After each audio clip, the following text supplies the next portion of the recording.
The hail and wind were so powerful, the DC-9's nose cone, or radome as it's called, was knocked off. A radar antenna inside was damaged, the windshield was shattered, and the pilot lost his altitude and airspeed indicators.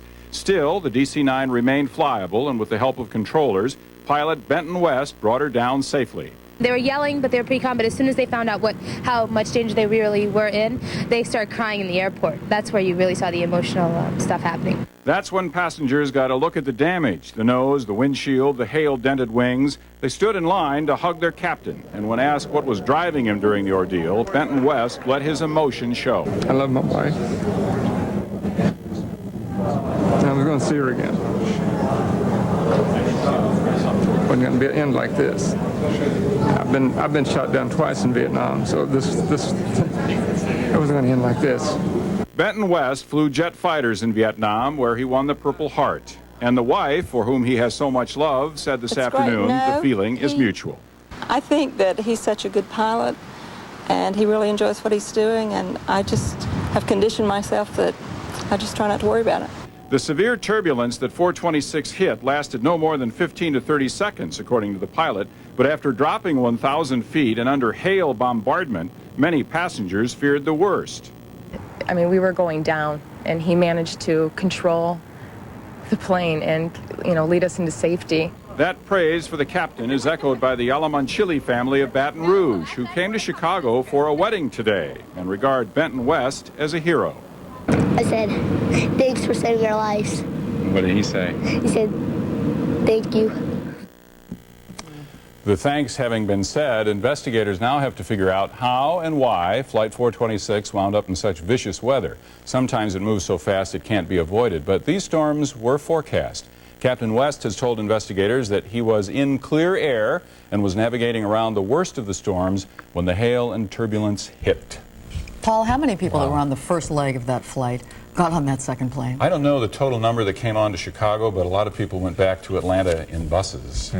Just chose not to fly. And he volunteered. The pilot carried on, right? Yeah, when they say, you're going to fly the backup plane? And he says, I'm going to fly, and they all cheered. Well, he didn't fly, but nonetheless, they were very happy that he volunteered to do that. Right back on the horse. Great confidence in him, right? Okay, Paul, thanks.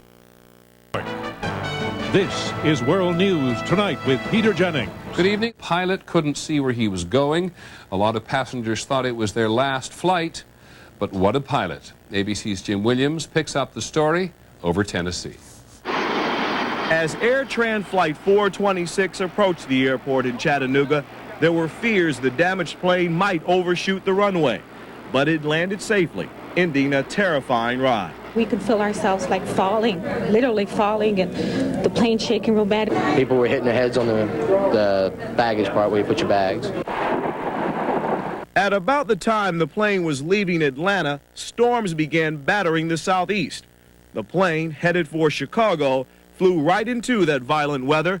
The storm tore off the DC-9's nose cone, and hail smashed the cockpit windows. You can hear the sound of the hail falling on the plane hard, I mean real hard. And I took a peek and I could see the front window, the windshield was shattered. The pilot, Benton West, could not see ahead, and some of his instruments had been knocked out. Speed or altitude, and the window is blown out. I know these glasses are bulletproof, and it was cracking. 7:20 p.m. Air traffic controllers suggest an emergency landing in Chattanooga, 30 miles away. The overhead luggage racks popped open, suitcases were coming out, things were flying.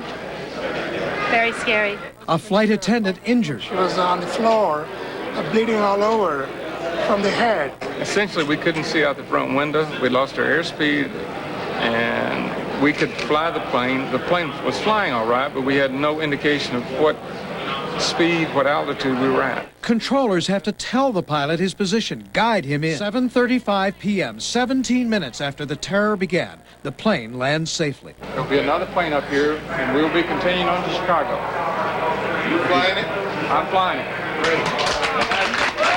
We'll be continuing on to Chicago, and I do apologize for the delay. Okay. Only 2 injuries and no deaths. Catastrophe avoided.